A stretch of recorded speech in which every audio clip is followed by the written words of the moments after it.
In the previous reflection on humanity after Adam, we saw that humanity did not drift from God all at once.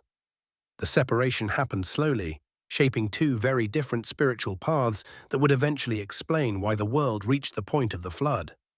From Cain came a line of people who chose to build life without dependence on God.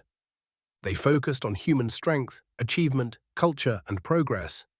Cities were built, skills were advanced, and society moved forward outwardly. Yet God was quietly pushed aside. He was not openly rejected, but gradually excluded.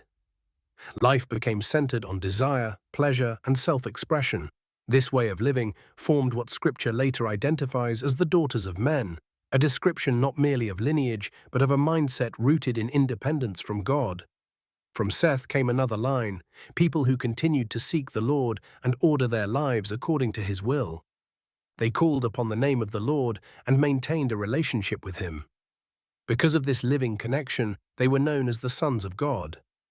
Their identity was not based on bloodline alone, but on loyalty, worship, and obedience. For a time, these two groups lived by very different principles. One trusted human wisdom and freedom without restraint, while the other walked in reverence, obedience, and dependence upon God. The turning point came when the sons of God lost their spiritual separation. It did not begin with open rebellion, but with familiarity. Association led to admiration, admiration to emotional attachment, and attachment to union.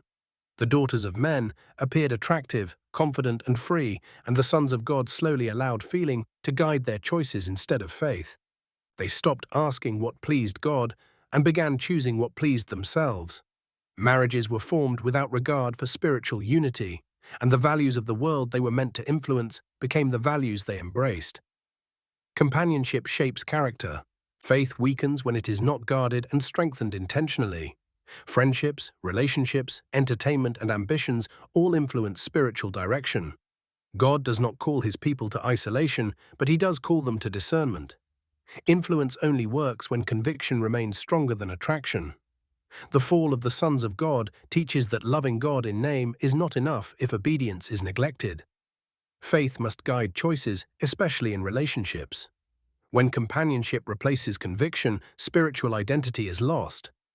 True blessing is found when God remains at the center of every decision, shaping both who we become and the influence we have on others.